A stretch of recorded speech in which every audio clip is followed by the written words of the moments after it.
सभी शिष्य अपने गुरु के सामने ध्यानपूर्वक बैठे थे। गुरुजी गंभीर स्वर में बोले, बच्चों, आज मैं तुम्हें जीवन और मृत्यु का ऐसा रहस्य बताऊंगा जिसे सुनकर तुम्हारी आत्मा तक कांप उठेगी। ये एक प्राचीन लोक कथा है जो हमें जीवन का मूल्य समझाती है। बहुत समय पहले की बात है। एक धर्मपरायण पंडित प्रतिदिन ब्रह्म मुहूर्त में उठकर भगवान शिव का अभिषेक करने जाया करते थे। उस दिन भी उनके हाथ में पंचामृत और गंगाजल से भरा पात्र था। उसमें गंगाजल, तिल, शहद, गौमूत्र और तुलसी सम्मिलित थे।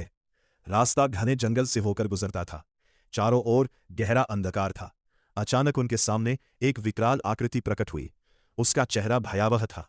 आंखें अंगारों की तरह जल रही थीं और उसका शरीर अत्यंत दुर्बल दिखाई दे रहा था।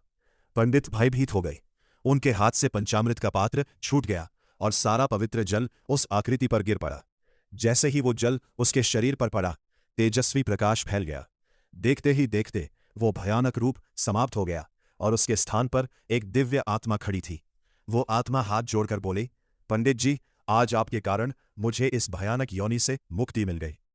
पंडित ने आश्चर्य से पूछा, तुम कौन हो और इस अवस्था में कैसे पहुंचे? दिव्य आत्मा की आंखों से आंसू बह निकले। वह बोला, मैं भी कभी आपकी तरह एक सामान्य मनुष्य था, लेकिन जीवन के दुख, अपनों के तिरस्कार और निराशा से हारकर मैंने अपना जीवन स्वयं समाप्त कर लिया। उस निर्णय के बाद मुझे ना इस लोक में स्थान मिला, ना अगले लोक में शांति। मैं भटकता रहा। मुझे ना भोजन मिलता था, ना जल, ना विश्राम। यह पीड़ा शब्दों में बताई नहीं जा सकती। लोक कथाओं में कहा जाता है कि ऐसी भटकती आत्माएं अत्यंत कष्ट भोगती है। मुझे केवल अमावस्या की रात कुछ समय के लिए झूठे बर्तनों का स्पर्श करने का अवसर मिलता था। वही मेरी सबसे बड़ी विवशता बन गई थी। आज भी मैं उसी आशा में निकला था, लेकिन देर हो गई। तभी आपके शिव अभिषेक के लिए लाए गए पवित्र जल का स्पर्श हुआ और ईश्वर की कृपा से मुझे इस पीड़ा से मुक्ति मिल गई। वह आत्मा आगे बोली, पंडित जी, मेरी एक विनती है, लोगों तक मेरा संदेश अवश्य पहुंचाइए।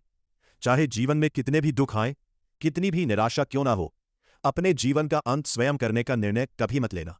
जीवन अमूल्य है। कठिन समय बदल सकता है, लेकिन जीवन एक बार चला जाए तो वापस नहीं आता। इतना कहकर वह दिव्य प्रकाश में विलीन हो गई। गुरुजी ने शिष्यों की ओर देखते हुए कहा, बच्चों, इस कथा का उद्देश्य भय फैलाना नहीं, बल्कि ये याद दिलाना है कि जीवन ईश्वर का अनमोल उपहार है। कठिनाइयां चाहे कितनी भी बड़ी हो, उनका सामना धैर्य, साहस और सही मार्गदर्शन से करना चाहिए। याद रखो, अंधेरी रात के बाद सूर्योदय अवश्य होता है। इसलिए कभी भी निराश होकर अपने जीवन का अंत करने का विचार मत करना। हर समस्या का समाधान संभव है और सहायता मांगना कमजोर